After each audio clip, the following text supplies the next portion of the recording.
Hello everyone, कैसे आप सभी लोग। आशा करते हैं आप सभी लोग बहुत ही अच्छे होंगे। तो आज मैं आप सभी को एपीयू एग्जाम के बारे में बताने वाली हूँ। एपीयू एग्जाम नॉर्मली हम सबके पास एक नोटिफिकेशन है वो पहुंच चुका है टेलीग्राम्स में, मैसेजेस के थ्रू या तो फिर पीडीएफ के थ्रू। हम सबके पास ये नोटिफाई हो चुका है कि एपीयू एग्जाम बहुत ही जल्द आने वाला है। बहुत जल्द जो है हम इसके फॉर्म फिलअप करने वाले हैं। काफी टाइम से जो आरपीएससी एपीयू एग्जाम्स की वेट हो रही थी कि कब इसका नोटिफिकेशन आएगा। तो इससे पहले भी मैंने इस चैनल पे जो है एपीयू एग्जाम के बारे में लेटेस्ट अपडेट दे रखी है। मैंने शॉर्ट्स बना रखे हैं, मैंने वीडियोस भी यहाँ पे, लॉन्ग वीडियोस भी यहाँ पे बनाए हैं। तो मैंने जब जब भी इसकी अपडेट आई है तब तब मैंने यहाँ पे आके वीडियोस सबके साथ शेयर भी किया है। बात करते हैं अभी एग्जाम जो है एपीयू एग्जाम इसके बारे में। और जैसा कि मैंने आपको लिखा है कि इसमें कुछ अमेंडमेंट्स हुए हैं, तो वो कौन कौन से अमेंडमेंट्स हुए हैं, क्या वो अमेंडमेंट्स जो जितने भी हुए हैं, क्या वो एक जो ये जुडिशरी के कैंडिडेट्स होते हैं उनके लिए यह लाभदायक रहेगा या नहीं रहेगा। तो इस बार के जो अमेंडमेंट्स हैं वाकई में बहुत अच्छे हैं, क्योंकि सबसे अच्छी बात है कि यहाँ पे एक्सपीरियंस है वह हटा दिया गया है। मेनली जो जुडिशरी के एग्जाम की तैयारी करते हैं, जो फ्रेशर होते हैं, जो अपीयरेंस वाले बच्चे होते हैं, उनको काफ़ी सारी दिक्कत होती है। और वो बहुत ज़्यादा अच्छे से पढ़ाई भी कर लेते हैं, बहुत पढ़ाई करते भी हैं और अपना फुल टाइम अपनी पढ़ाई के लिए देते हैं, स्टडी के लिए देते हैं, नॉर्मली हम सब देते हैं। तो वहाँ पर अगर एक्सपीरियंस एक अगर हमारे आड़े आता है तो वहाँ पे दिक्कत आती ही है। तो यह एक अच्छी खबर है कि एक्सपीरियंस अब नहीं होगा।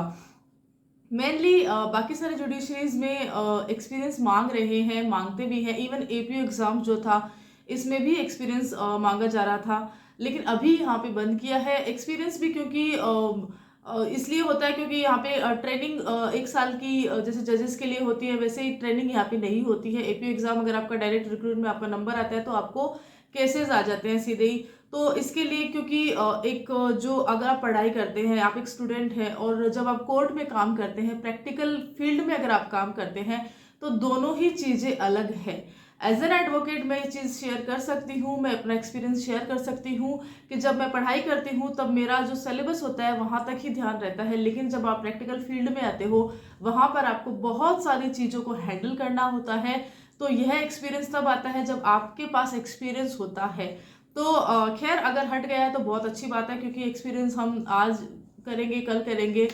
खैर बात करते हैं अभी इसके अमेंडमेंट से जो हुआ है और इससे पहले का जो एपीयू एग्जाम हुआ था, इसमें क्या क्या चीज बदली है और कौन कौन सी चीज जो है वो एज इट इज रही है। तो वीडियो को अंत तक जरूर देखिएगा। तो चलिए शुरुआत करते हैं कि एपीयू एग्जाम क्या है और कौन है जो इसके कंडक्टिंग बॉडी है। तो नॉर्मली आरपीएससी इसके एग्जाम्स लेती है, और एपीयू जो एग्जाम्स है उनको हम सहायक अभियोजन अधिकारी इस एग्जाम का नाम होता है। मेनली इसको अगर हम लोकल में बोलते हैं तो सरकारी वकील के रूप में एक एग्जाम ली जाती है, जिससे कि आप सरकारी वकील बनते हो। सरकार के डिपार्टमेंट्स के केसेस होते हैं वो आपको अलॉट होते हैं, सरकार की तरफ से आपको जो है बहस करनी रहती है, अपने आर्गुमेंट्स करने रहते हैं, कोर्ट में आपको अपीयरेंस देनी रहती है, और इस तरह से आपको काम यहाँ पे अलॉट किया जाता है। तो यह जो एग्जाम है वह बहुत अच्छा एग्जाम है।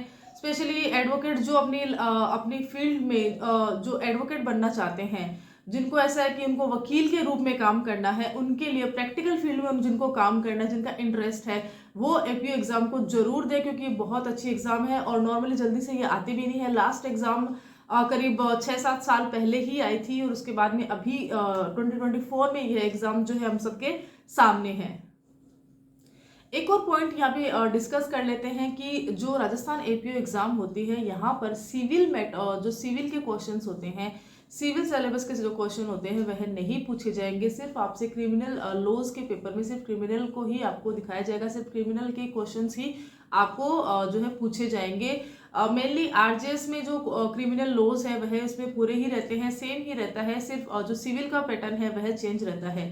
तो अगर आप आरजेएस की तैयारी भी कर रहे हैं तब भी आपके लिए बेनिफिट रहेगा, क्योंकि लॉज लगभग है वह सेम ही रहते हैं। बाकी एपीयू के एग्जाम में जो मेन जो रहेगा ना, वो कुछ मेजर एक्ट्स तो रहेंगे, साथ ही माइनर एक्ट्स यहाँ पे काफी सारे रहेंगे।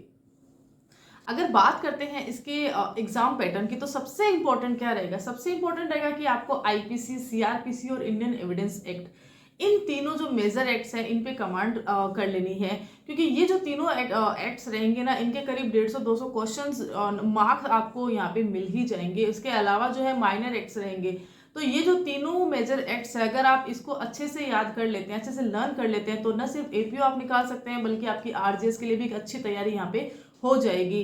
तो मेनली आपको लॉज के लिए यही तीन को ज़्यादा फोकस करके पढ़ना है। बाकी पढ़ना सभी कुछ है जितना भी सिलेबस में है। और इंग्लिश और हिंदी या तो हम बोल सकते हैं कि लैंग्वेज का पेपर रहेगा। तो लैंग्वेज का पेपर जो आरजेएस में हमें मिलता है पूरा 12th स्टैंडर्ड का जो हमारे पास रहता है, 10th स्टैंडर्ड का जो हमारे पास ग्रामर रहता है हिंदी और इंग्लिश का, सेम वही जो है आपको एपीओ एग्जाम में भी यहाँ पे देखने को मिलेगा। दूसरे अमेंड्स की हम बात करते हैं तो वह रहेगा इंटरव्यू का। इंटरव्यू अभी जो है उसको नहीं लिया जा रहा है सिलेबस में, लेकिन पहले जब ये इंटरव्यू होता था तो वहाँ पर जो 3 टाइम्स वैकेंसी जितनी पोस्ट होती थी उनको उतने कैंडिडेट्स को बुलाया जाता था। और जो 25 मार्क्स का ये इंटरव्यू यहाँ पे कंडक्ट करवाया जाता था, जिसमें कि 5 मार्क्स लाने आपको कंपलसरी होते ही थे। अगर आपने अच्छे से सारा एपीओ एग्जाम निकाला है लेकिन आपने इंटरव्यू में 4 नंबर लेकर आए हो, 3 नंबर लेके आए हो, वहाँ पर भी आपको जो है अयोग्य घोषित कर सकते थे। तो इस तरह से कंडीशन जो थी, अब यहाँ पर वह कंडीशन जो है पूरी तरह से हट चुकी है। नेगेटिव मार्किंग का भी एक पॉइंट है जो बताया जा रहा है कि नेगेटिव मार्किंग होगी। बाकी ऑफिशियल नोटिफिकेशन अगर आता है वहां पर जो पॉइंट्स है उससे हमें ज़्यादा क्लियरिटी मिलेगी। अभी के हिसाब से तो नेगेटिव मार्किंग यहाँ पे बताई जा रही है। ओके, बात कर लेते हैं कि काफ़ी सारे स्टूडेंट्स जो है ये भी सोचते हैं कि अभी पढ़ना है तो कौन से लॉज पढ़ें, क्या नए क्रिमिनल लॉज या तो पुराने वाले। तो इसमें ज़्यादा सोचने की ज़रूरत नहीं है, हमें अपने पुराने वाले जो लॉज है वही पढ़ना है।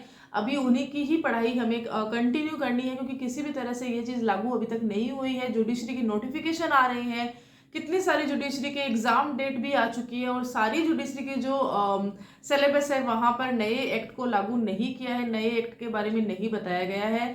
इसलिए हमें अपना पुराना जो क्रिमिनल और जो सिविल लॉज हम पढ़ते आ रहे हैं उन्हीं के साथ ही रहना है। इवन एपीओ एग्जाम में जो सिलेबस बताया है वहाँ पर भी पुराना ही आएगा। तो ये एक अच्छी खबर है कि हमें नए लॉज में नहीं जाना है, कि हमें नई नई चीज़ें या नए सेक्शंस को वापस से लर्न करना है। हमें जितना अभी तक हमारी प्रैक्टिस में आया है, जितना अभी तक हमने एक्सपीरियंस में लिया है, पढ़ाई की है, तो ये एक अच्छी खबर है। टोटली एपीओ एग्जाम जो आरपीएससी एपीओ एग्जाम है यह बहुत अच्छी खबर ही लेके आए हैं, क्योंकि सबसे बड़ी बात कि एक्सपीरियंस यहाँ पे हटेगा। तो एज एन एडवोकेट मेरे पास एक्सपीरियंस है, मेरे पास हायर जुडिशरी का भी एक्सपीरियंस है, लेकिन क्योंकि अगर मैं यहाँ पे कैंडिडेट्स के लिए सोच रही हूँ तो वहाँ पे मुझे अच्छा लगता है कि अपीयरेंस वाले और फ्रेशर्स जो हैं उनके लिए काफ़ी अच्छी खबर है। और मैं चाहती हूँ कि सभी लोग जो है तैयारी कर रहे हैं, मेहनत कर रहे हैं, उनके लिए भी एक अपॉर्चुनिटी एपीओ एग्ज़ाम बने। तो ये था एपीओ एग्ज़ाम 2024 के ऊपर छोटा सा मेरा एक वीडियो। आशा करती हूँ आपको ये वीडियो अच्छा लगा होगा। अगर अच्छा लगा है तो वीडियो को लाइक ज़रूर कर देना। चैनल पर पहली बार आए हैं तो प्लीज़ सब्सक्राइब जरूर कर देना। यहाँ पर आपको लीगल के काफ़ी सारे वीडियोस आपको यहाँ पे मिलेंगे। लेटेस्ट जो अपडेट होती है वो मैं यहाँ पे शेयर करती हूँ, साथ ही जो जजमेंट्स होते हैं वह भी मैं यहाँ पे शेयर करती हूँ। और अभी जो आने वाले समय में मैं आपको यहाँ पे आरजेएस और बाकी जुडिशरी के जो एग्जाम्स की एक्ट्स है वह भी मैं आपको यहाँ पे सिंपल वे में बताऊंगी, किस तरह से लर्न करना है, किस तरह से चीज़ें आपको समझ में आएगी। तो बहुत सारी चीज़ों के साथ मैं अभी आगे आने वाले समय में भी आपके लिए बहुत कुछ नया करने वाली हूँ। तो इसके लिए आपको चैनल को सब्सक्राइब करना पड़ेगा ताकि टाइम टू टाइम आपके पास नोटिफिकेशन पहुँच जाएगा। So stay tune, thank you so much.